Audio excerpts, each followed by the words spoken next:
Посвящается всем пострадавшим и погибшим в результате захвата школы города Беслана Северной Осетии. Мы скорбим вместе с вами.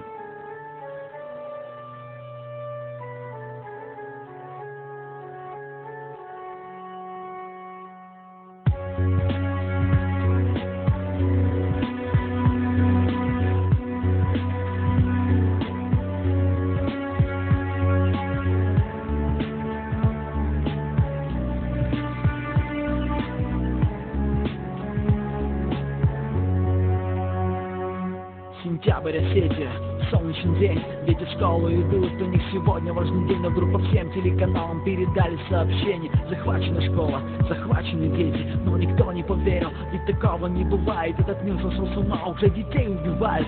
Но кем же смертный такой приказ мог быть дан? Это экстренный выпуск, на связи город Беслан. Люди всего мира сплотились без остатка и не могут помочь, они под дулом автомата, третьи сутки они без еды и питья, школа в полном оцеплении, также слышишь холод дня.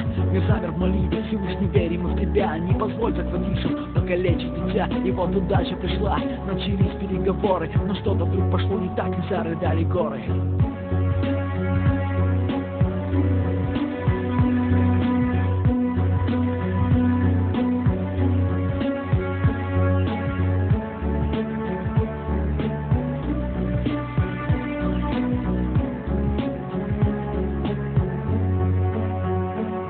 Грянул взрыв, затем второй, вот со сне автоматы, в гуще дыма вдруг внезапно появились силуэты, и вот кто-то кричит: наши дети бегут, и стреляют прямо в спины, кровь и слезы текут. Люди в панике спасали всех бегущих не детей, и никто не смотрел, кто тут свой, кто чужой, кровь на детских телах ужасала всех вокруг. И вот кто-то воскликнул: школу штурмом берут, слышны выстрел внутри, в ход пошли гранатометы, дети с криком бегут, по ним стреляют с пулеметов, те, кто вырвался, бежали без оглядки, крик: за что, где-то наши дети, по всем телеканалам передают картинку, бежит маленькая девочка, в крови почти раздета, упала на дорогу, лежит и громко плачет, или слышен ее крик: о, мама, где ты?